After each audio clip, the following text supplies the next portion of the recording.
কবর জিয়ারত করবেন করবেন করবেন।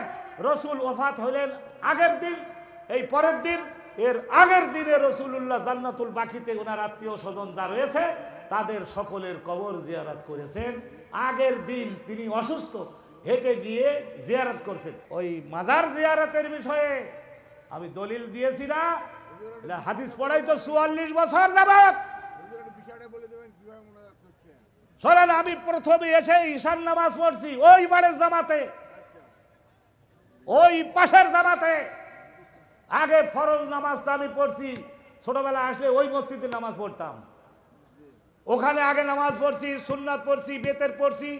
আল্লাহ তাআলা জনগণের সামনে দাঁড়িয়ে দুটো আদব রক্ষা করে দুটো কথা বলবার তৌফিক যেন আল্লাহ দান করেন, সেই জন্য আমি আরো 2 রাকাত পড়ছি ওখানে। এখানে এসে দেখলাম যে জামাত হয় নাই, এখানে ঈশার জামাত তারা করলেন। আমি শরিয়াতের আইনের ফকিহ মুফতি, সেকেন্ড স্টান দেশের মধ্যে মিশরে পড়ছি, আজহার বিশ্ববিদ্যালয়, মাসালা জানি। ঈশান নামাজ একবার পড়লেও বিরাট জামাত হচ্ছে, আবার আদায় করতে পারি, তা আবার আমি আদায় করলাম, এখানে সঙ্গে আদায় করলাম।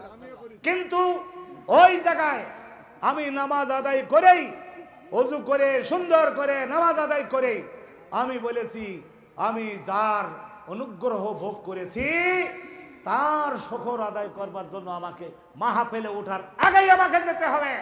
তাই সেই জন্য আমি গেলাম। আমি কিবলামুখী দাঁড়িয়ে আউযু বিল্লাহ বিসমিল্লাহ সহকারে আগে তো সালাম দিতে হবে, আসসালামু আলাইকুম ইয়া আহলাল কবুর হা মিনাল মুসলিমিন ওয়াল মুমিনিন আনতুম লানা সালাফুন ওয়া নাহনু লাকুম তাবিউন ওয়া নাহনু লাকুম বিল আসার। হাদিসে আছে নবী কবরস্থানে গিয়ে এইটা করতেন, কবর জিয়ারত করবেন করবেন করবেন। রসুল ওফাত হলেন আগের দিন, এই পরের দিন, এর আগের দিনে রসুলুল্লাহ জান্নাতুল বাকিতে ওনার আত্মীয় স্বজন যা রয়েছে তাদের সকলের কবর জিয়ারত করেছেন। আগের দিন তিনি অসুস্থ, হেঁটে গিয়ে জিয়ারত করছেন।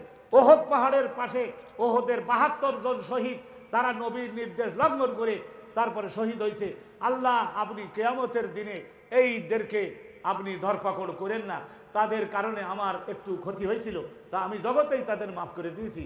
আল্লাহ আপনি আমাকে রহমাতুল লিল আলামিন বানিয়েছেন। তাইলে রসুল বলছেন কুনতু নাহাইতুকুম আন জিয়ারাতিল কুবুর আম্মাল আন, শেষের শরিয়াত কোনটা টিকলো, আম্মাল আন ফাজুরুহা, তোমরা এখন কবর জিয়ারত করবা। বাপমার কবর যদি কোনো সন্তান জুম্মার দিনে জিয়ারত করে,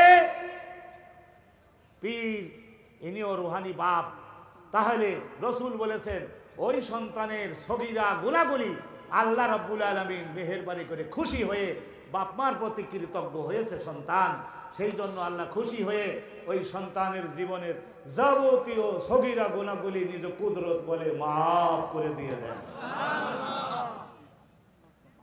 আমি জিয়ারত করলাম, সূরাতুল ফাতিহা একবার পড়েছি, অনেক শত শত লোক, সবাইকে তো অধিকার আছে। একবার সূরা ফাতিহা এবং 3 বার সূরা ইখলাস। একবার সূরা ফাতিহা পড়বেন, 1 খতম কোরআনের সওয়াব। আমি কিন্তু শাইখুল হাদিস মুহাদ্দিস ডকুমেন্টারি বলি। আর 3 বার কুল হুয়াল্লাহ পড়বেন, আপনার 1 খতম কোরআনের সওয়াব। আর দরুদ শরীফ যদি না পড়েন তাহলে আপনার কোনো ইবাদত কবুল হবে না, কারণ রসুলকে আপনি সম্মান জানান নাই। আমরা যা কিছু পাইছি কার মাধ্যমে পাইছি? জোরে বলবেন, কার মাধ্যমে পেয়েছি?